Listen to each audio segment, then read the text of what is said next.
Abençoar muitas pessoas em nome de Jesus. Amém. Graças, paz, amada igreja. Tem alguém sentado nessas 4 primeiras cadeiras aqui? Tem alguém? Não? Ô Binho, pega pra mim, põe lá nas de ferro lá atrás. Dá pra alguém. Tem alguma cadeira aí do seu lado vazia? Se tiver, só levanta a mão aí. Aí tem umas 4 cadeiras aí. Tem um povinho lá atrás em pé. Procura um lugar para você sentar nessa noite. Amados, existe a vontade de Deus, existe a vontade do diabo, existe a nossa vontade. Quando nós lemos a palavra do Senhor, nós vemos a igreja primitiva. A igreja ela vivia em unidade, vivia em comunhão. Cerca de, sei lá quantos 1000 anos se passou e nós estamos aqui, a igreja do Senhor. Infelizmente, algumas coisas têm mudado, mas nós precisamos sempre voltar do que é a essência, a noiva, a igreja de Deus. Nós precisamos estar mais unidos, irmãos. Em que área? Eu vou falar só uma área, porque não é sobre isso que eu vou falar. Em relação à carona. Toda semana muitas pessoas que querem vir à igreja e não conseguem vir por causa da distância. Nós estamos numa região onde nem ônibus passa aqui. Por enquanto, Mas eu preciso, irmãos, se você tem um lugar, 2, 3, um lugar no seu carro, manda uma mensagem para a gente, nos procura que a gente vai encaixar. Nunca vem para a igreja com seu carro vazio, não importa a região que você está.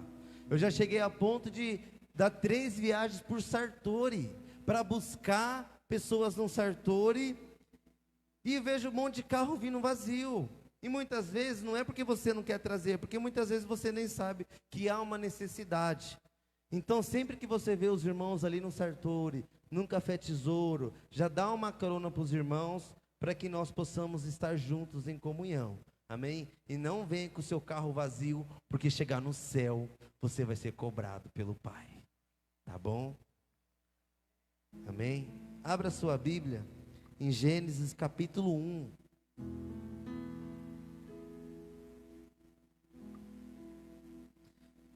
Gênesis capítulo 1, verso 14.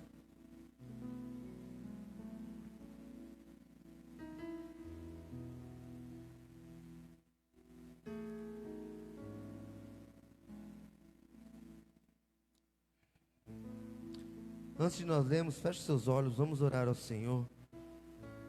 Com seus olhos fechados, Espírito Santo de Deus. Pai amado, Deus Santo, essa é a sua igreja, essa é a sua noiva. Nós vamos ler a sua palavra, Senhor. Espírito Santo, é tudo para ti, Deus Santo, toda honra, toda glória, todo louvor nessa noite, toda adoração é dada a ti, Senhor. Que o Senhor seja o centro neste lugar, Senhor. Nós somos a noiva, o Senhor é o Cristo, o Senhor é o cabeça, Pai. Espírito Santo, seja entronizado, seja adorado neste lugar, Senhor. Que a sua palavra possa vir de encontro aos nossos corações, Pai. E nós entendemos e compreendemos qual é a nossa verdadeira realidade, Senhor.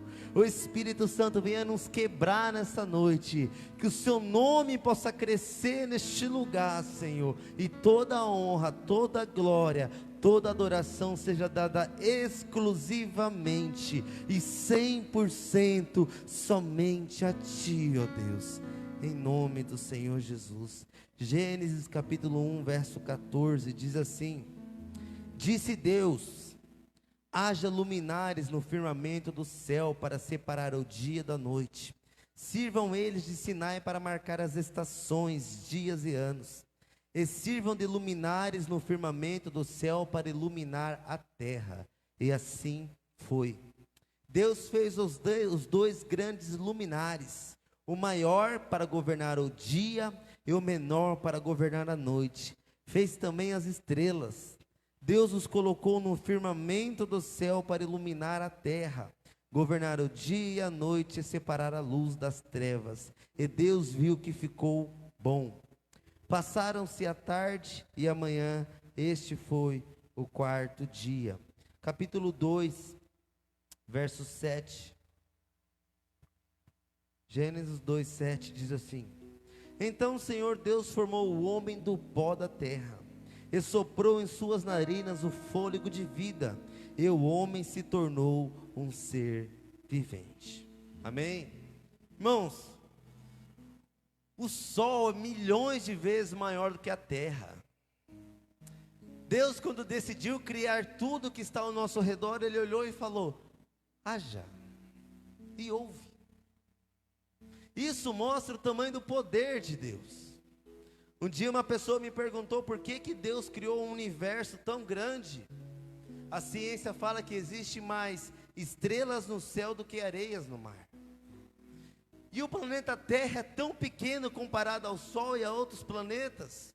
Aí a pergunta é: por que Deus fez tudo isso? Porque Ele quis. Eu até falo na linguagem de hoje, porque Ele quis se aparecer, Ele quis mostrar o seu poder, Ele quis mostrar que Ele não consegue fazer só uma terra com um firmamento, um ar e um sol. A terra é desse tamanho comparada a outros planetas e ao sol. Mas Deus fez tudo para mostrar a sua grandeza. E tudo com uma palavra: haja. Aí vem um homem. Pode trazer aqui, irmãos.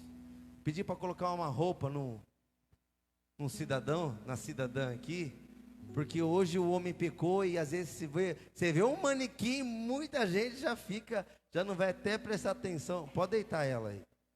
Ixi, senão o povo vai ficar olhando para ela. Pode deitar aí. Não, pode deitar aqui no altar, aqui, ó. Ela vai dormir. Põe para trás. Isso, garoto. Deixa aí. E já pode fazer o outro aqui. Aí quando Deus vai criar o homem e a mulher, né, o homem praticamente, Deus pega a terra.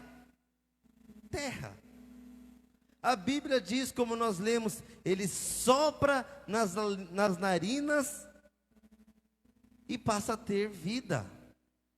Um montoado de terra que passa a ter vida. Aí os ateus ficam loucos com essa história. E muitas pessoas de outras religiões ficam loucos com essa história. Ixi, pode deixar só isso aqui, tá bom. Então, segundo a Bíblia, Deus cria tudo. Aí chega o momento de Deus criar um homem, a imagem e semelhança dele. Aí Ele pega do monte de terra, da terra, Ele faz um boneco. E desse boneco, a Bíblia diz que Ele soprou nas suas narinas e nasceu, a humanidade. Mas isso a Bíblia diz.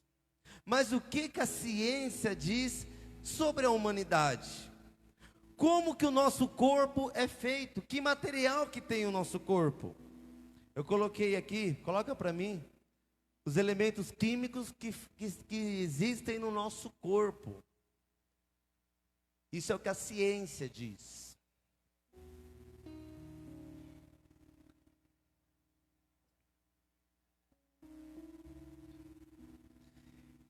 Elementos que fazem parte do corpo humano: flúor, potássio, sódio, cobre, cálcio, selênio, manganês, molibdênio, ferro, zinco, iodo, fósforo, magnésio, cobalto, cromo, enxofre e cloro. Tudo isso. E a ciência diz que na natureza, na terra, existem 92 elementos químicos. Dos 92 elementos químicos que está na terra, a ciência diz que a ciência diz que o homem é formado de 16 elementos, e todos esses elementos estão na terra. Ou seja, a Bíblia diz que Deus formou o homem da terra. A ciência diz que os elementos que estão na terra estão todos num homem. Você pode ver que a ciência e a Bíblia nessa questão, eles não estão nem entrando em contradição. Aí quando a gente pega o original, Coloca para mim Gênesis 2:17. Olha o que o original diz. Então o Senhor Deus formou o homem Adão do pó da terra, Adamar. Ou seja, a gente vê que há uma ligação entre homem e terra. É simples. Eles estão juntos. Um adulto, ele tem 42 litros de água nele.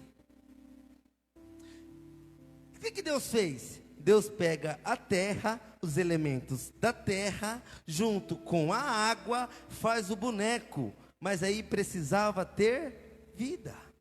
Era só um boneco com todos os elementos químicos presentes naquele boneco. Ou seja, Deus começou a formar. Aí Deus olhou e falou: agora eu vou trazer vida. O que é essa vida? Agora esse coração vai começar a bater. Agora esse cérebro vai começar a funcionar. Agora esse sangue vai começar a correr. É como se Deus ligasse, apertasse o botão, ligasse na tomada. É como você pegar um carro zero e você pegar a chave. Agora está na hora de eu dar a partida. Aí Deus olhou para o boneco que ele tirou da terra, ele soprou, e o homem passou a viver. Dos 17 elementos que está presente na terra e está presente dentro de nós, eu não anotei todos por causa do tempo, mas eu anotei a importância e a função de alguns elementos que está na terra e está no corpo humano, que foi o nosso Deus que fez. O sódio é o controlador das águas, mantendo o volume do sangue em circulação no organismo, na forma de cálcio, essencial no sangue para manter o equilíbrio de água. O manganês auxilia no crescimento, potássio é vital para a operação, ajuda na regulação dos batimentos cardíacos e sinalização nervosa elétrica. O cobre, se o organismo produzisse toda a energia que precisa uma única vez, o calor gerado seria tanto que o corpo pegaria fogo. O cobre faz com que o nosso combustível seja liberado aos poucos. O cálcio trabalha como porteiro. O cálcio é o mineral mais abundante no corpo humano. Uma pessoa que pesa 70 quilos tem entre 1 e 1,5 kg de cálcio no organismo, sendo que 99% dele participa da formação dos ossos. O restante funciona como leão de chácara da célula. Ele fica na membrana e decide o que entra e o que sai. O zinco, quando as células produzem energia, liberam gás carbônico que segue pela corrente sanguínea. Só que qualquer gás no sangue forma bolhas, e isso seria a morte. Só o zinco pode evitar com que o corpo se transforme em uma imensa garrafa de refrigerante. Ele faz com que o gás carbônico fique em estado líquido, não oferecendo risco. Além disso, junto com o cobalto, o zinco ajuda a transformar as proteínas dos alimentos em outras que possam ser aproveitadas pelo organismo, responsável também pela cicatrização e atividade das enzimas. O enxofre elimina metais pesados. O corpo pode ser intoxicado por metais pesados como o mercúrio, usado no garimpo do ouro, ou o chumbo da gasolina. O papel do enxofre é transformar uma parte desses tóxicos em compostos solúveis em água, ajudando na sua eliminação. Acabou, né? Irmãos, é muita perfeição. E de todos esses elementos que vêm na terra, que está na terra, a ciência mesmo diz, Deus coloca no corpo humano e funciona perfeitamente. Tem uma frase que eu até notei aqui: eu não teria fé suficiente para ser um ateu. E literalmente eu não teria fé suficiente para ter um ateu, para ser um ateu. Pela perfeição que existe no nosso corpo humano, e às vezes a gente nem percebe. Mas um dia, o homem Deus criou para ser eterno, um dia o homem pecou. E quando o homem pecou, Deus falou: agora a consequência do pecado é a morte. Aí olha o que o Senhor diz, abra sua Bíblia em Gênesis 3. Gênesis 3:19. Diz assim: Com o suor do seu rosto você comerá o seu pão, até que volte à terra, visto que dela foi tirada, porque você é pó, e ao pó você voltará.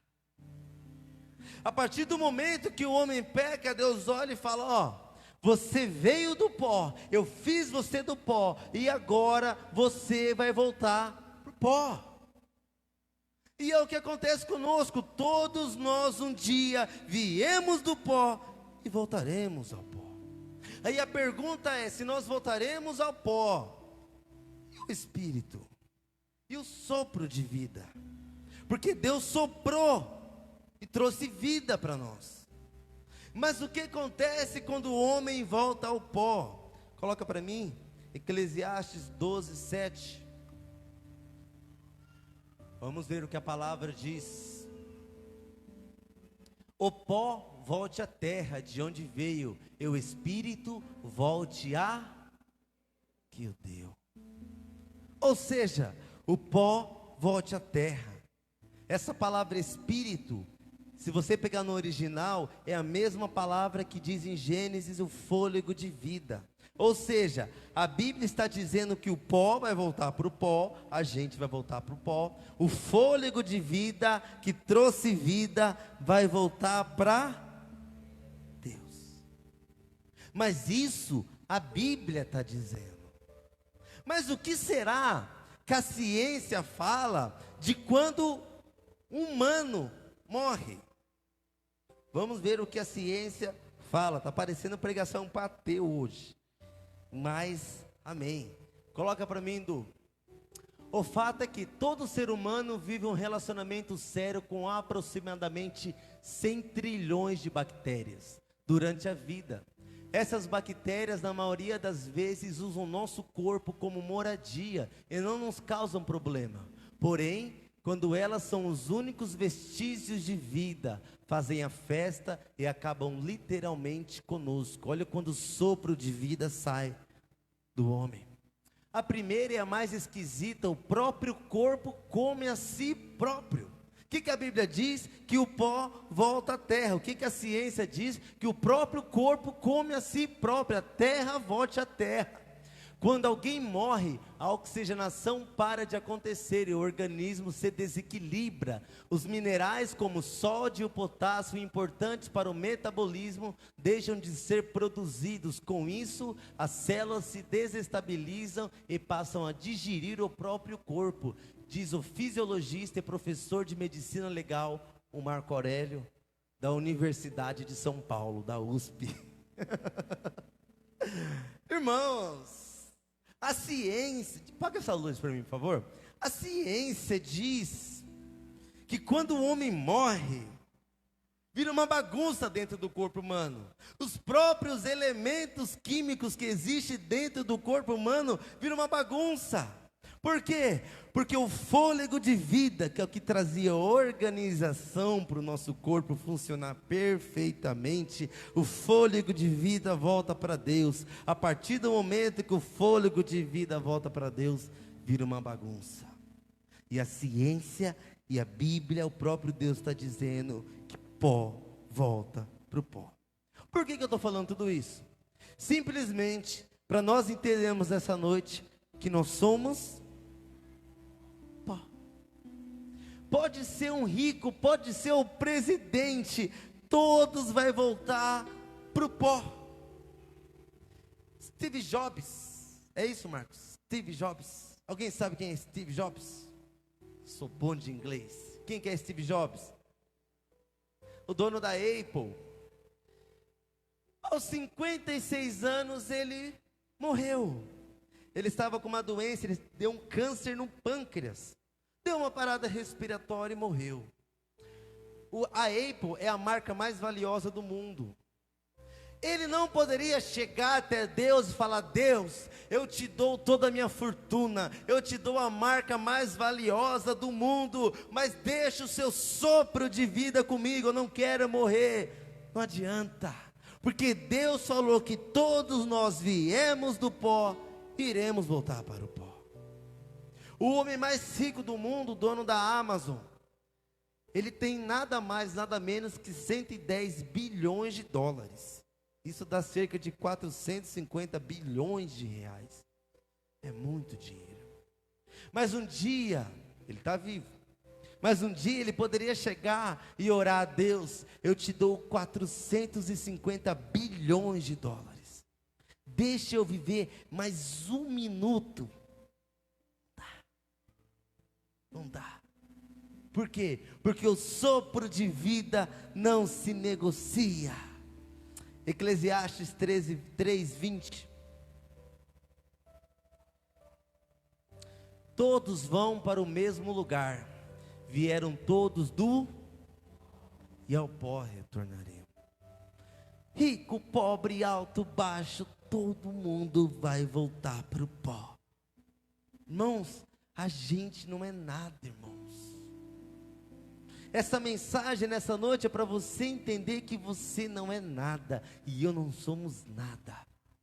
Tem uma canção que diz: Deus é mais forte que a morte.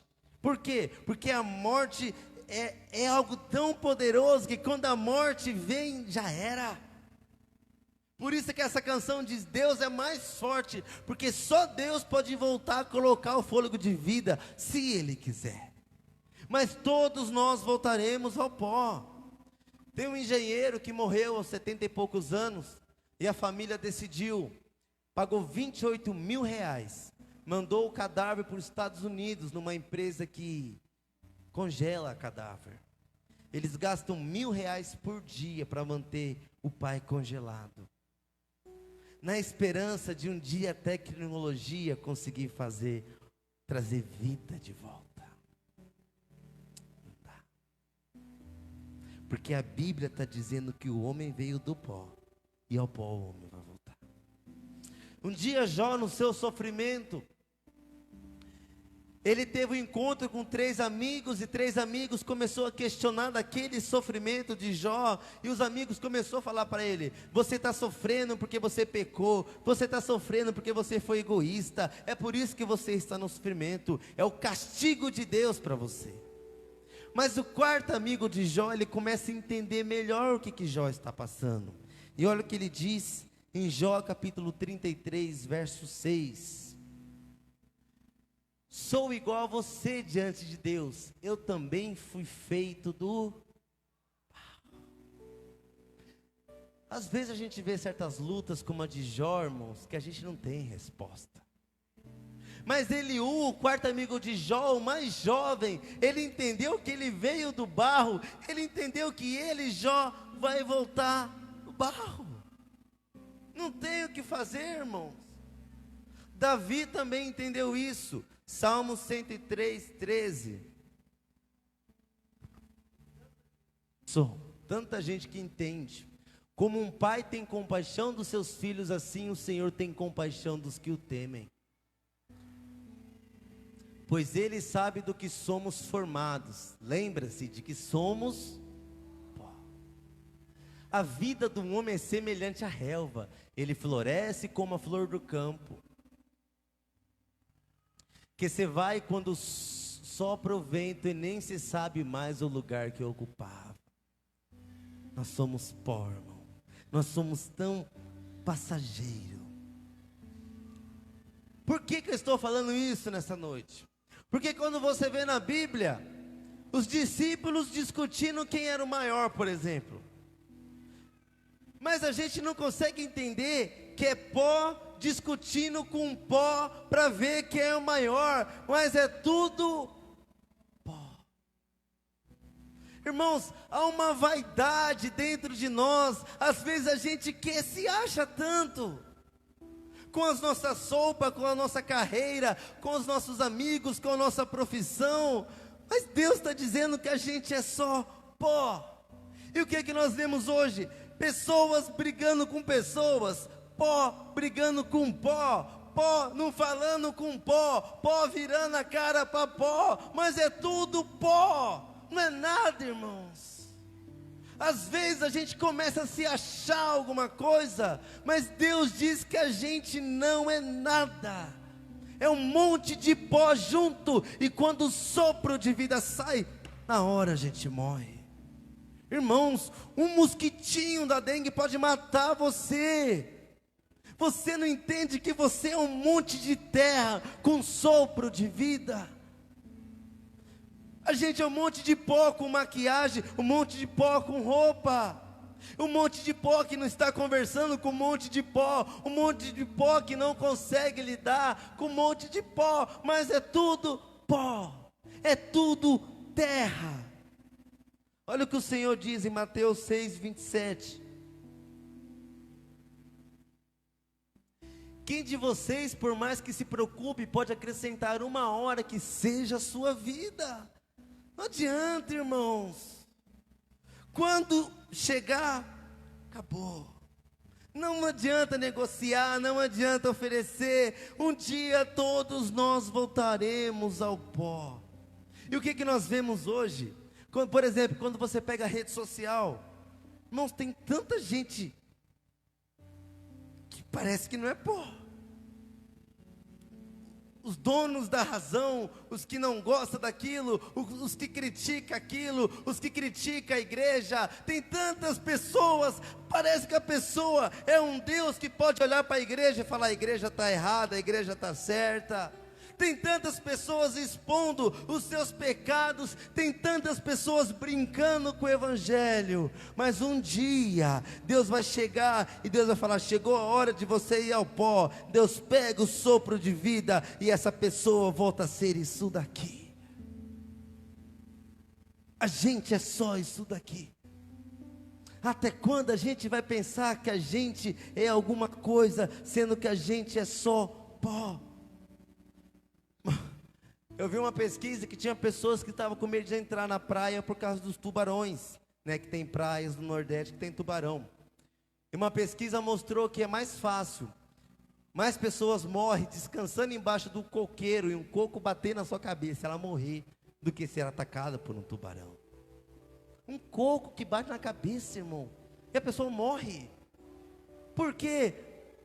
Frágil demais. Ao mesmo tempo que a gente enxerga, a gente pensa, a gente é inteligente, a gente é bonito, a gente tem o nosso carro, a gente tem a nossa casa, um estralar de dedo, volta a ser isso daqui. Por isso que eu falo, irmãos, valorize essa pessoa que está do seu lado, valorize essa igreja, irmãos, valoriza. A gente não sabe o dia de amanhã. Eu fui num asilo, faz uns 3 meses atrás que eu fui num asilo, e tinha uma senhorinha que me abraçou, e ela, né, queria me pedir um beijo, e eu fiquei conversando com ela. Passado 3 meses, eu fui voltar lá, ela já tinha partido. E eu vejo um monte de velhinhas e velhinhos, quase partindo, irmãos. Um dia eu e você, irmão, nós vamos partir. E o problema é como a gente foi aqui, irmãos. Quem a gente pensa que a gente é para julgar alguém? Quem a gente pensa que a gente é? O que Jó falou? Quando Jó estava nas lutas, ele começou a falar: nu eu vim, ou seja, do pó eu vim, ao pó eu voltarei. Nu eu vim, nu eu vou voltar. Deus me deu, Deus tomou, bendito seja o nome do Senhor. Sabe o que Jó nos ensina? Que Deus pode pegar e permitir que sua família inteira morra, que você fica doente, que você fica pobre, e mesmo assim Deus continua sendo justo, porque até o ar que a gente respira vem dele. Quando Jó estava numa aflição muito grande, ele falou: mas quem sou eu? Eu não tenho nada, eu não sou nada, eu vim nu, e nu eu vou voltar. Se eu estou nessa luta, quem sou eu? E nessa noite nós precisamos entender quem somos nós. Irmãos, você é só terra. Sabe o que o profeta Isaías diz dele? Isaías 64:6. Olha o que o profeta diz dele: somos como o impuro, todos nós, todos os nossos atos de justiça são como trapo imundo, murchamos como folhas, e como o vento as nossas iniquidades nos levam para longe. Não há ninguém que clame pelo teu nome, que se anime e apegar-se a ti, pois escondeste de nós o teu rosto e nos deixaste perecer por causa das nossas iniquidades. Contudo, Senhor, tu és o nosso Pai, nós somos o barro, tu és o oleiro, todos nós somos obra das tuas mãos. Não te ires demais, ó Senhor, não te lembres constantemente das nossas maldades. Olha para nós, somos o teu povo. O profeta Isaías, ele está olhando e está falando: eu sou um trapo. Em outras versões diz: eu sou um trapo de imundícia, só tem maldade em mim. Senhor, não olha para os meus atos, eu só sou um barro e tu és o oleiro. Então quem a gente pensa que a gente está sendo, irmãos? A gente não é nada. Se o profeta Isaías está dizendo, imagina nós. Aí tem muitas pessoas que abandonam a igreja, que abandonam porque não gosta do irmão, porque não concorda com aquilo. Mas quem somos nós, igreja? E tem muitas pessoas que ficam expondo escândalos e pecados e chamando a atenção do oleiro, mas não entende que um dia, quando Deus chegar e tirar o fôlego de vida, a pessoa é terra. Nós não somos nada. Olha o que diz Isaías 45:9.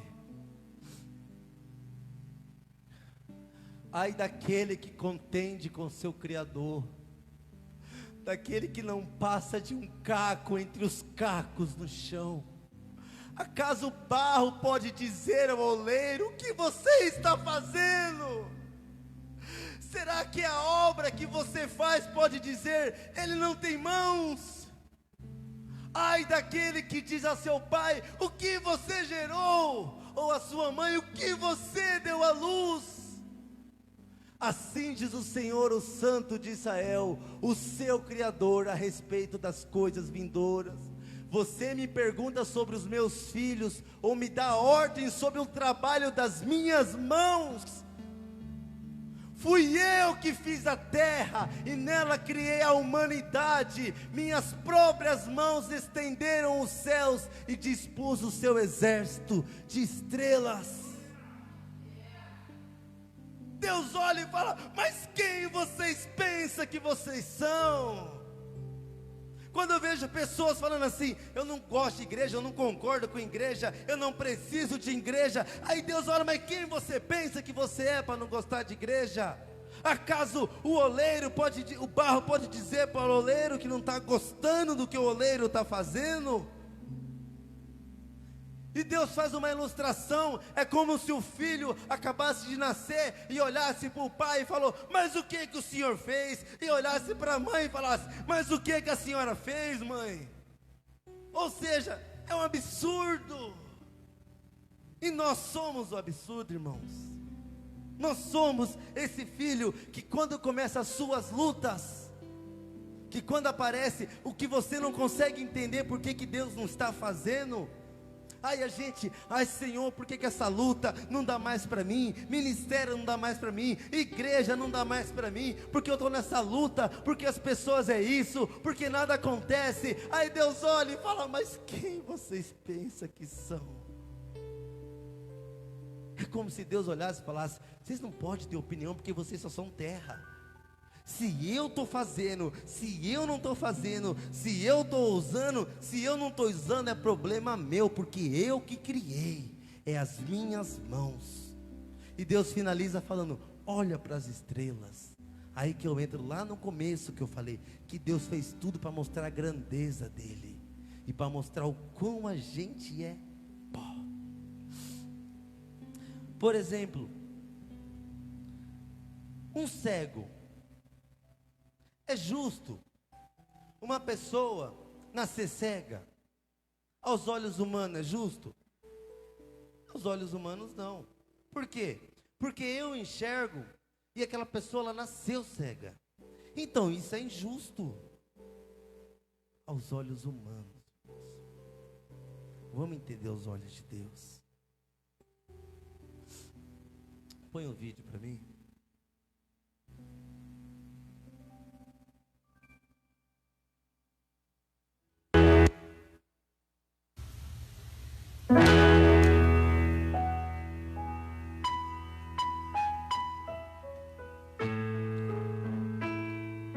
Pode abaixar um pouquinho aqui.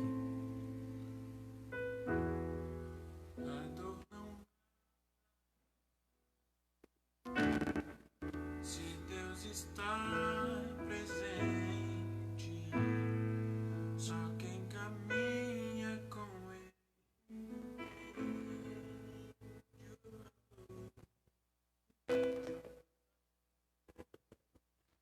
Amada lotada.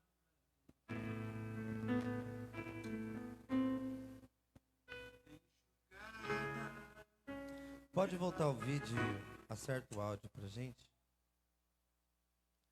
Esse jovem, ele nasceu cego. E ele tem dois caminhos. Ou ele reclama da vida, porque que Deus permitiu com que ele nascesse cego, ou ele seja assim.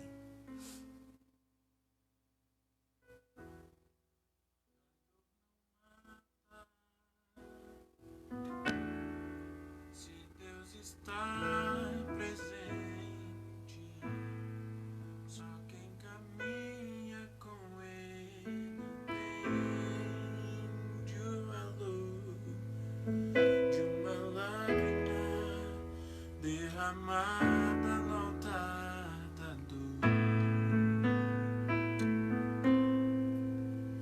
enxugada pelas mãos do Consolador.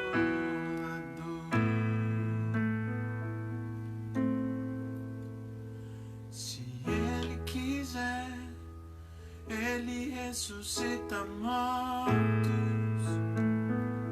Ele faz o impossível, tudo porque Ele é Deus.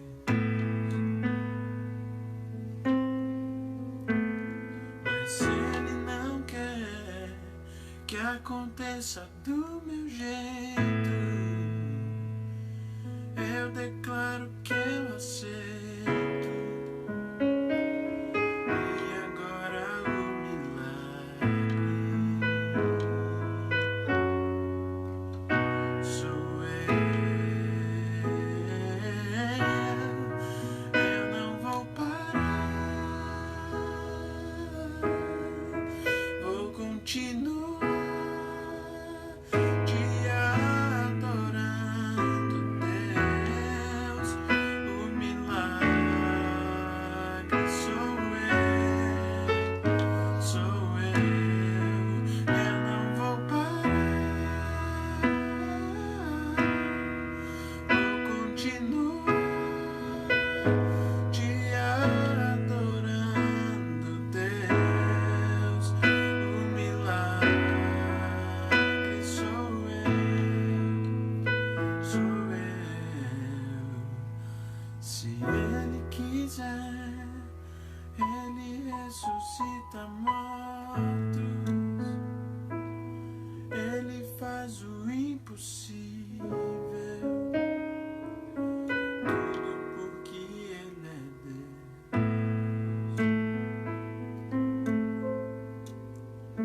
Mas se Ele não quer que aconteça do meu jeito, eu declaro que eu aceito.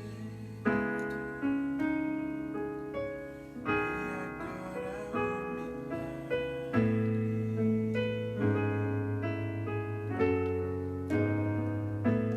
sou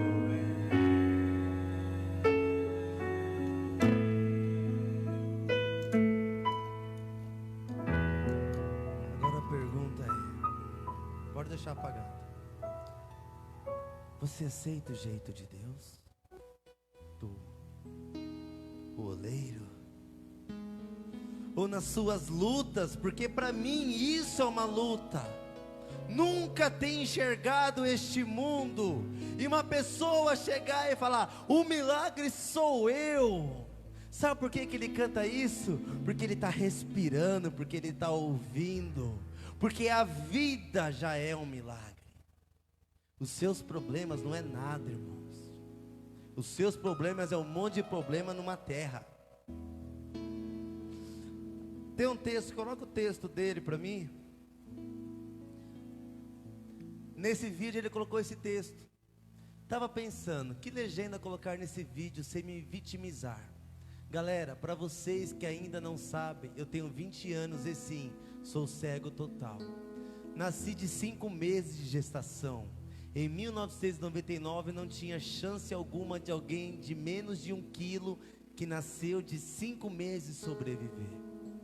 Os médicos me desenganaram totalmente, dizendo para minha mãe que se eu sobrevivesse, eu iria vegetar. Tive 3 paradas cardíacas. Na última, minha mãe achou que eu não ia voltar. Mas Deus resolveu surpreender todo mundo e tirar só minha visão.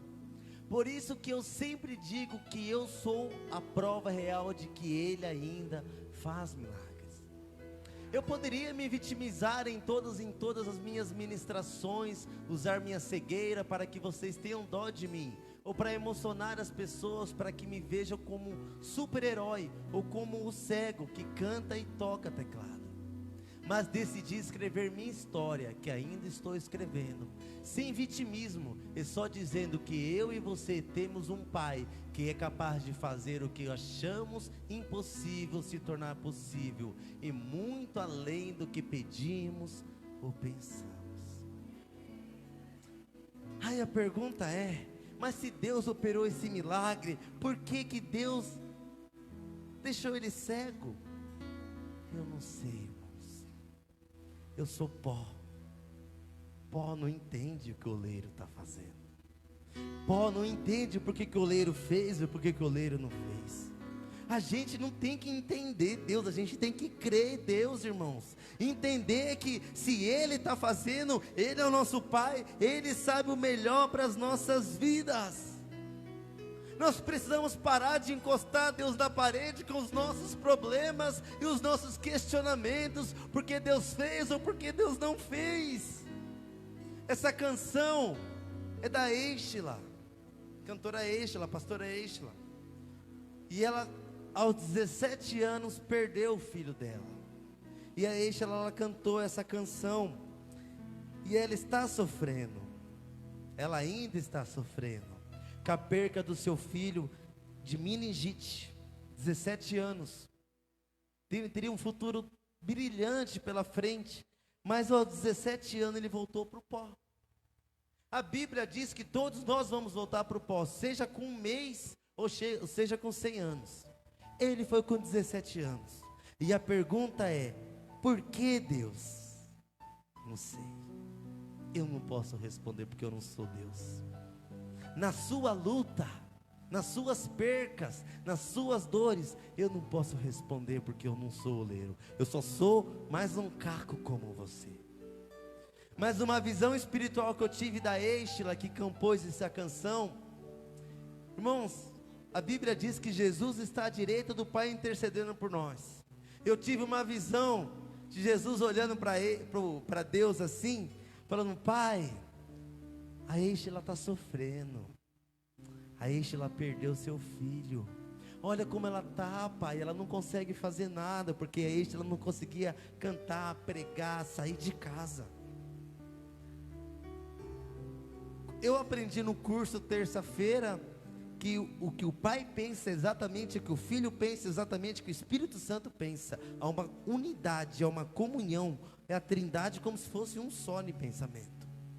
Então o que Jesus estava dizendo, o Pai já sabia, o Espírito Santo já sabia, há uma concordância dos 3.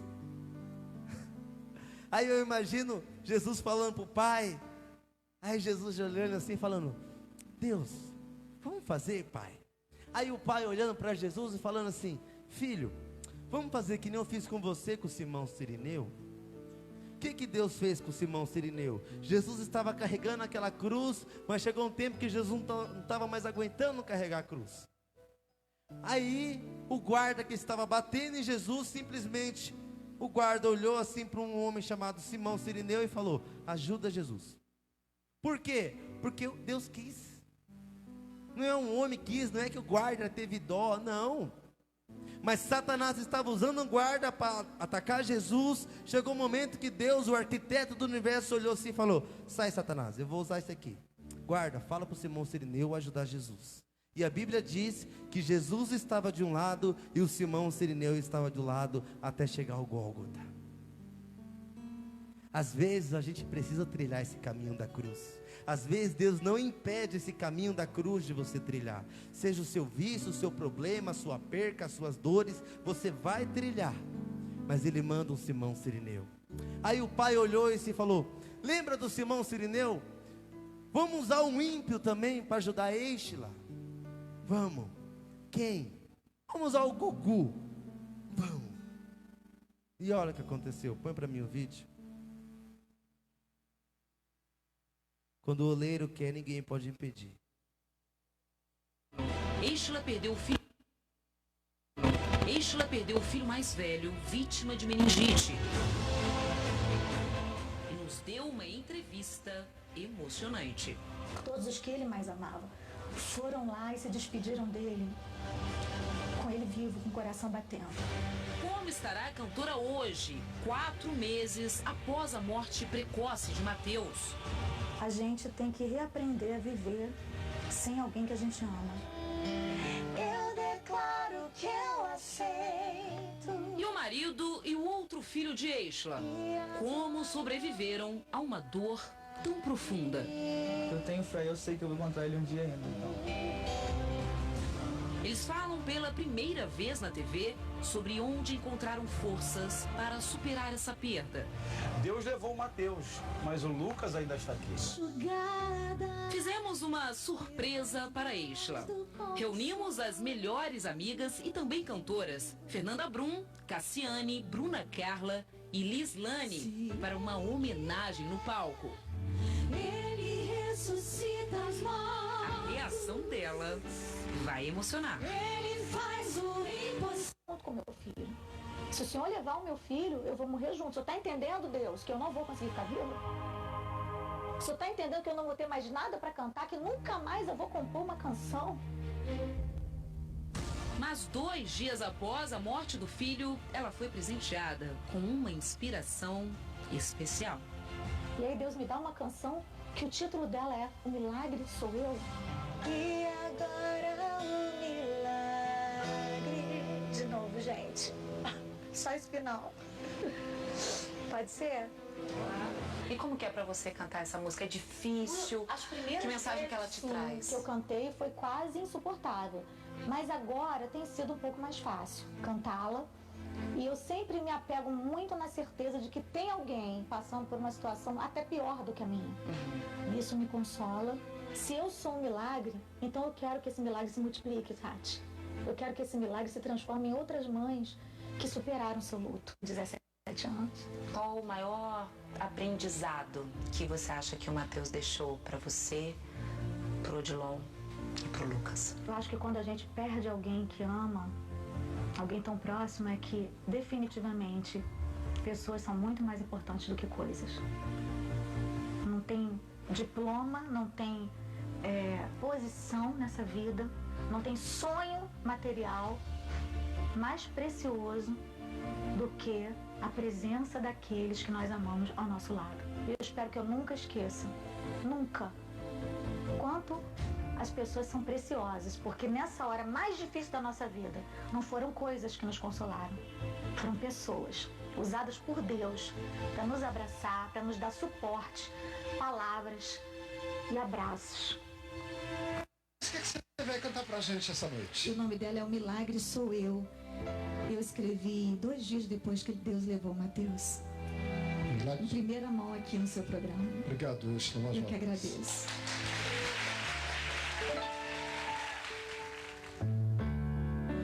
A dor não mata se Deus está presente. Só quem caminha com Ele entende o valor de uma lágrima derramada no altar da dor.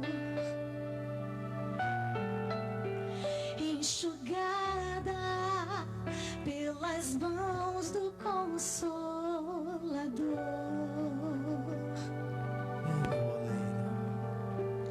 Se Ele quiser, Ele ressuscita os mortos. Ele faz o impossível. Tudo porque Ele é Deus. Mas Ele não quer que aconteça do meu jeito.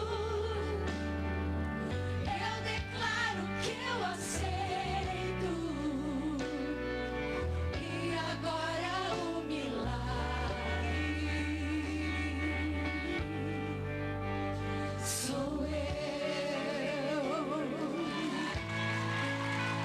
Sou eu. O milagre sou eu.